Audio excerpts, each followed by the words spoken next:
في الفيديو ده هتكلم على اكبر مشكلة لصناع المحتوى في عالم فري فاير، وهي الجودة. لو جيت مثلا كده تخش على فيديو عند بيبو مثلا وشغلت الدقة 360 هتلاقي ان الدقة كويسة جدا. لو جيت انت تعمل سكرين ريكول او تسجيل الشاشة، جيت تجرب نفس الموضوع، مع ان الفيديو هنا 360 وهنا 360، بس هتلاقي عندك فيه كمية بكسلة رهيبة، والسبب في الموضوع دوت البريد. فانا لقيت حل للمشكله ديت، وواحد صاحبي قال لي عليه فقررت اشاركه معاكم. وانا خليت الفيديو ده طويل مع انه هيبقى قصير كمده، لكن علشان اوريكم الجوده قبل والجوده بعد. ودي كده الجوده قبل،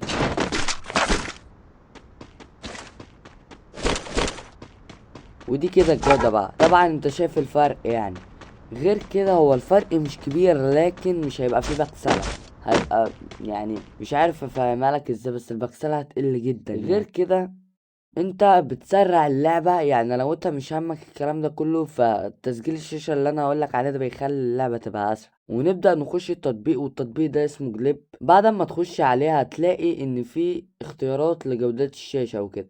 انت لو اخترتها 1440 هتلاقي ان الشاشة بتقف اول ما تسجل، لان ديت لازم تدفع فلوس. فانت اختارها 1080، واختار الفريمات اعلى حاجة. يعني لو في 90 عندك اختار، لان انا تليفوني ما بيدعمش 90. وكمان لو في اعلى من البرايت ليس 12 او البريت ده 12 لازم تختاره، لان ده المسؤول عن البكسلة. كل ما دوت يعلى كل ما دوت يبقى الجودة احسن وكده. تسجيل الشاشة اعتقد بيسجلها على 6 او 4.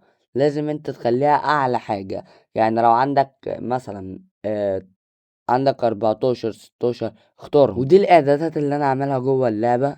جرب زود الحدة وجرب التشبع اللي هما بيبقوا في تطبيق المونتاج، وانت هتلاحظ ان الجودة اتغيرت. لكن من غير البرايت ده عمر ما في حاجة هتتغير. انا بس عشان اتبسطت باللي حصل يعني، او بالحل المشكلة، فحبيت يعني لو حد عايز يعرف برضو اعرف. ومعظمكم كنت بتسجلوا بتسجيل الشاشة اللي هو سكرين ريكورد العادي، ودي اكبر مشكلة يعني.